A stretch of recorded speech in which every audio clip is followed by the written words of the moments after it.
Hello everyone! Si Cris na naman po ulit ito.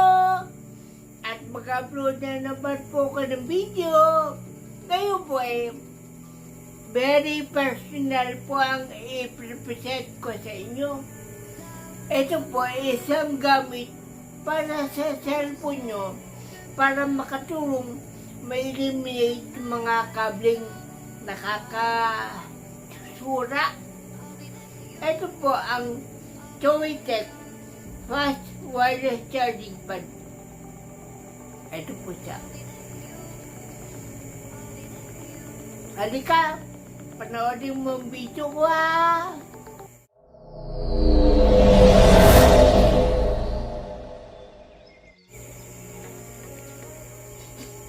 Bago ko po ipagpatuloy, itong video ko katulad po ng dati. Kung isa po kayo sa napadaan sa channel ko, napanood niyo naman ito at nagustuhan nyo, tulungin nyo na lang po kung mag-subscribe po kayo at pindutin nyo na din po yung notification bell icon. Para sa ganun, kada mag-upload ako ng video, manonotify po kayo at magbibigyan pa kayo ng kopya. Ang mga ina-upload ko po ay mga bagay-bagay, mga sitwasyon at saka mga pangyayari na nakaka-apekto sa pagiging stroke survivor ko. At nagbabasa-basa din po ako na artikulo sa internet. At kapag yung nabasa ko very interesting, nakaka-apekto sa pagiging stroke survivor ko, sinishare ko po yun. Naglalagay po ako ng link sa ilalim. Halika, mag-unboxing muna tayo ng Choeteçh fast wireless charging pad.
Yun nga po unboxing ng Choeteçh fast charging wireless pad.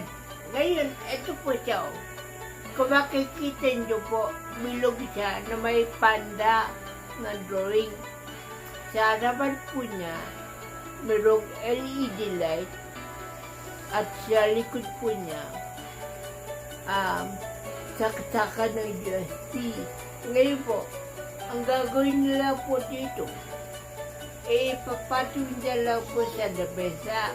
Nakasaksak yung kable sa adapter, tapos nakapatong po ito. Wala po kayong gagawin, kundi pag mag-charge po kayo ng cellphone nyo, ipapatong nila po. At mag-activate na po. Lalabas po yung color gauge sa kanyang LED light. Yan. Yung color gauge, lalabas sa LED light niya, tapos ibig sabihin po nun, nag-charge siya. Ngayon, siyempre mag-isip kayo, yung cellphone ko, walang wireless charging cable charging lang. Meron po nabibiling QI receiver o kaya key receiver. Ito ba yung kinakabit sa USB-C ng inyong cellphone. Tapos, nilalagay po sa likod para nasa ganun. Pag dumikit sa wireless pad, mag-charge na po. Wala na po kable. Ipapatong niyo ng cellphone nyo sa kanya, yung mag-charge na. May nabibili po sa plate nun kung sakasakaling walang wireless charge yung cellphone nyo. Kaya ko lang naman po ito sinesat sa inyo kasi alam ko na ang Stroke Survivor hirap na hirap sa mga kilos niya. Ngayon, kung ang charging nyo kable, sasakit-sakit nyo pa dito. Naku, tapos sasakit-sakit nyo adapter sa saksakan. Baka makulit pa kayo.